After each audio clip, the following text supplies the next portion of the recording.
नमस्कार आदाब दोस्तों। तो चलिए आज फिर हम आप लोगों के लिए लाए देश और दुनिया की तमाम ताज़ा बड़ी खबरें, ब्रेकिंग न्यूज हेडलाइंस, एक एक करके तमाम बड़ी खबरें आपके सामने रखेंगे। सबसे पहली और बड़ी खबर में आपको बताएंगे दोस्तों कि राजस्थान के अंदर कांग्रेस पार्टी में चल रहे सियासी घमासान के बीच एक और बड़ी खबर सामने आ रही है। यहां पर गहलोत के सीएम पद को लेकर के बड़ी खबर है, इसकी जानकारी आगे आपको देंगे। साथ ही साथ अगली बड़ी खबर में आपको बताएंगे दोस्तों कि महाराष्ट्र के अंदर भी चल रहे सियासी संकट में अब कांग्रेस पार्टी के नेता अशोक चौहान के ने बहुत बड़ा खुलासा कर दिया है, जिससे एकनाथ शिंदे को लेकर के यह बड़ा खुलासा है, इसकी भी जानकारी आपको देंगे। साथ ही साथ अगली बड़ी खबर में आपको बताएंगे दोस्तों पूरे देश में पीएफआई पर पाबंदी बैन लगाने को लेकर के लालू प्रसाद यादव का बहुत बड़ा बयान आया है। आरएसएस पर भी पाबंदी लगाने की मांग उन्होंने की है।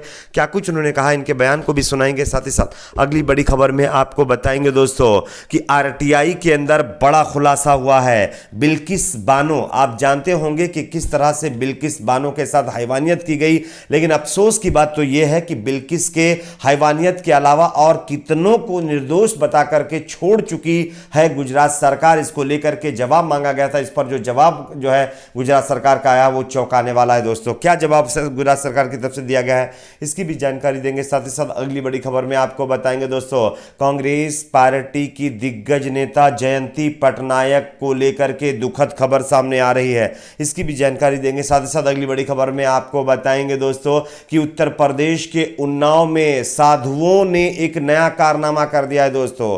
उन्नाव में साधुओं ने एक युवक से कहा कि भू समाधि लेने पर धन मिलेगा, और नीचे गड्ढे में एक शख्स को जो है जिंदा समाधि लेने के लिए यह साधु बताया जा रहा है कि पकड़े गए हैं। किस तरह से, इसकी भी जानकारी देंगे। साथ साथ अगली बड़ी खबर में आपको बताएंगे दोस्तों मोदी सरकार की पोल खुल गई है दोस्तों। सरकार ने किसान आंदोलन, कोविड प्रबंधन पर सवाल उठाने वाले अकाउंट्स को ब्लॉक करने के लिए ट्विटर को आदेश जारी किया था, जिसको लेकर के ट्विटर ने बड़ा खुलासा किया है।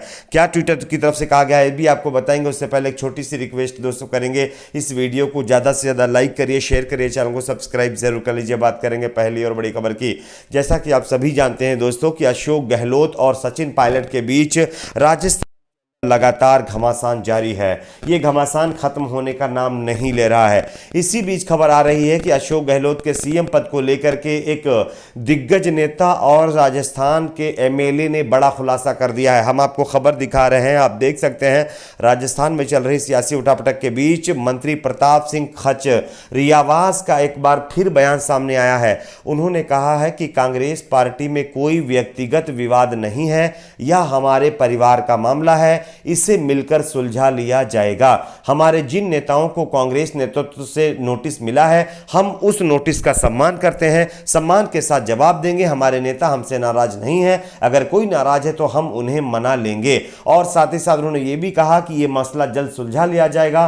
और सीएम पद की अगर बात करें तो उन्होंने साफ कह दिया है कि अशोक गहलोत सीएम पद पर थे और सीएम पद पर रहेंगे, यानी कि अशोक गहलोत राजस्थान के सीएम आगे भी बने रह सकते हैं। बात करेंगे अगली खबर की। अगली बड़ी खबर दोस्तों अब महाराष्ट्र से सामने आ रही है, जहां पर एकनाथ शिंदे को लेकर के कांग्रेस पार्टी के नेता अशोक चौहान के का बहुत बड़ा खुलासा। आप इस खबर को देख सकते हैं दोस्तों।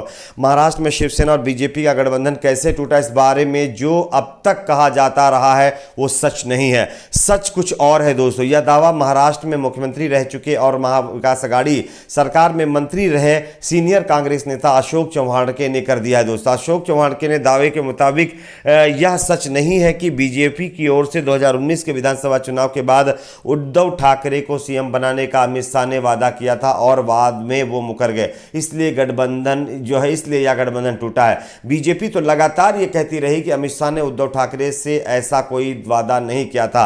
अशोक चौहान के मुताबिक कांग्रेस और एनसीपी के साथ शिवसेना 2014 से ही गठबंधन करने की कोशिश में थी। इसका सबसे बड़ा सबूत यह है कि भले ही राज्य में बीजेपी शिवसेना की गठबंधन की सरकार थी, लेकिन दोनों ही पार्टियां स्थानीय निकायों के चुनाव अलग अलग लड़ रही थीं। शिवसेना से गठबंधन का प्रस्ताव कांग्रेस के पास लाने वाले कोई और नहीं बल्कि एकनाथ शिंदे ही थे।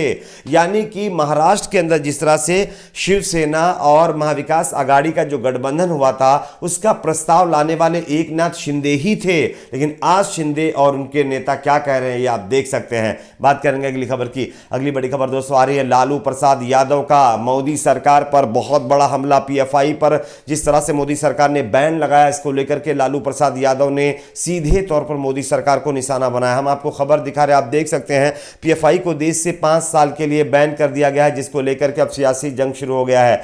बीजेपी जहां इसे सही बता रही है तो साथ ही कह रही है कि केंद्र सरकार का यह निर्णय सही नहीं है, लेकिन देश के कुछ राजनीतिक दल इसका विरोध कर रहे हैं, यह दुखद है। वहीं दूसरी तरफ लालू यादव ने बड़ा बयान दे दिया है। उन्होंने कहा है कि पीएफआई की तरह जितने भी नफरत फैलाने वाले संगठन हैं सभी पर प्रतिबंध लगना चाहिए, जिसमें आरएसएस भी शामिल है। सीधे तौर पर जो है यानी कि एक तरह से लालू प्रसाद यादव ने यह कहा है कि आरएसएस को भी देश में बैन किया जाना चाहिए, क्योंकि आरएसएस पीएफआई से भी ज्यादा खराब संगठन है। बात करेंगे अगली खबर की। अगली बड़ी खबर दोस्तों आ रही है मोदी सरकार की पोल खुल गई है। दोस्तों आप इस खबर को देख सकते हैं, द वायर ने छापा है, सरकार ने किसान आंदोलन कोविड प्रतिबंधन पर सवाल उठाने वाले अकाउंट ब्लॉक करने के निर्देश जारी किए थे। इसका ट्विटर ने खुलासा कर दिया है।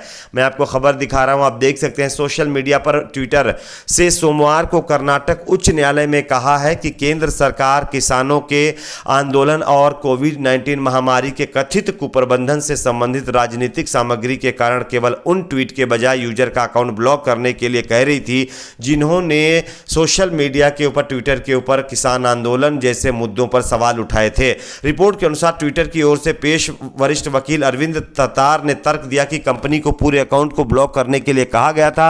हालांकि आईटी अधिनियम की धारा 69A पूरे अकाउंट को ब्लॉक करने की अनुमति नहीं देती है, लेकिन उसके बावजूद भी मोदी सरकार की तरफ से यह ट्विटर के ऊपर प्रेशर बनाया जा रहा था कि वो किसान आंदोलन कोविड प्रबंधन पर सवाल उठाने वाले अकाउंट्स को ब्लॉक कर दे। तो ये दोस्तों बड़ा खुलासा हुआ है। बात करेंगे अगली खबर की। अगली बड़ी खबर दोस्तों आ रही है आरटीआई में बड़ा खुलासा हुआ है। बिल्किस के हैवानियत करने वालों के अलावा और कितनों को निर्दोष बताकर छोड़ चुकी है गुजरात की सरकार। इसको लेकर के आरटीआई में जवाब मांगा गया था, जो जवाब सामने आया वो चौंकाने वाला है। दोस्तों मैं आपको खबर दिखा रहा हूं, बोलता है हिंदुस्तान की खबर, आप देख सकते हैं। मैं बताता हूं पूरी खबर क्या है। बिल्किस बानो केस के दोषियों की माफी और रिहाई को लेकर गुजरात सरकार की देश भर में किरकिरी हो रही है, लेकिन लगता है कि इससे ना तो केंद्र सरकार को कोई फर्क पड़ रहा, ना ही गुजरात बीजेपी सरकार को। गुजरात सरकार ने इस मामले में एक और ढिलाई दिखाई है। दोस्तों सरकार ने दोषियों को छूट देने की सिफारिश करने वाली सीमित के संदर्भ की शर्तों पर एक प्रश्न के बारे में आरटीआई के तहत जानकारी देने से साफ इनकार कर दिया है। नागरिक अधिकारों के लिए काम करने वाली कार्यकर्ता पक्ति जोक ने गुजरात सरकार के गृह विभाग से दोषियों की रिहाई के लिए बनाई गई सिफारिश समिति के संदर्भ और शर्तों के बारे में जानकारी मांगी थी, लेकिन गुजरात की बीजेपी सरकार ने इस पर कोई जवाब नहीं दिया है। दोस्तों ये चौंकाने वाली बात है। बात करेंगे अगली खबर की। अगली बड़ी खबर दोस्तों यहां पर सामने आ रही है। कांग्रेस पार्टी की दिग्गज नेता जयंती पटनायक अब इस दुनिया में नहीं रही हैं। दोस्तों मैं आपको दिखा रहा हूं, उनकी तस्वीर भी आप देख सकते हैं। कांग्रेस पार्टी की दिग्गज नेता जयंती पटनायक का बुधवार को बताया जा रहा है कि 90 वर्ष की उम्र में निधन हो गया। 4 बार सांसद रही और उड़ीसा के दिवंगत मुख्यमंत्री जेपी पटनायक की पत्नी जयंती पटनायक को यहां एक अस्पताल में डॉक्टरों ने मृत घोषित कर दिया है। आपकी अपनी क्या राय जरूर बताएं। वीडियो को लाइक शेयर, चैनल को सब्सक्राइब जरूर करें।